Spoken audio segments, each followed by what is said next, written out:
In the United States, there is currently a pretty significant airline merger between JetBlue and Spirit Airlines. It's a merger that has undoubtedly been won with its twists and turns, but the case could definitely be made when isn't there twists and turns within our industry.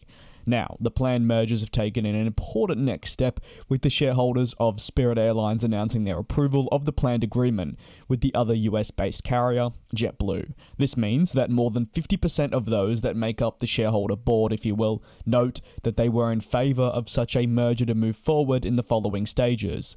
Ultimately, a hugely successful moment for the pair. But it doesn't mean that the merger has been finalised now. There's still a ways to go.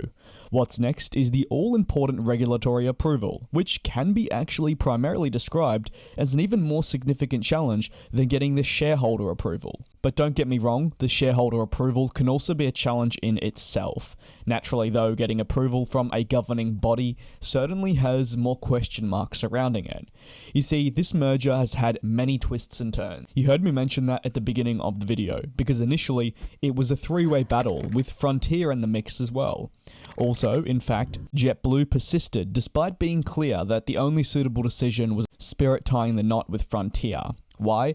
Well, Spirit had concerns over getting regulatory approval for a host of reasons if they were to side with JetBlue. Ultra-low-cost carriers are fundamental to any market, especially for travellers who need low prices to fly.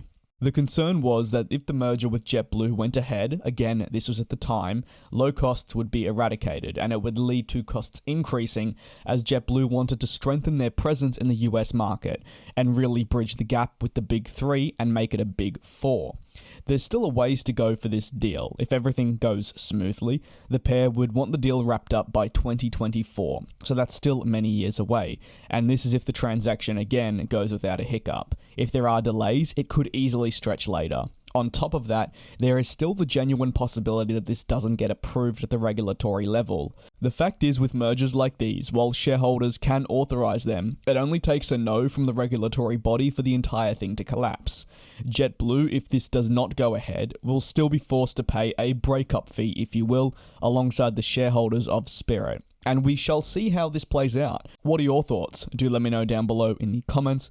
Of course, this is all very intriguing, especially with the fact that in the past, when there was an original battle between Frontier, JetBlue and Spirit for the merger with Spirit, there are a lot of questions surrounding JetBlue and how maybe it was not the right fit because it would struggle at regulatory approval. So one has to think how anything may have changed and whether or not it's going to be an uphill battle to get it approved at that level.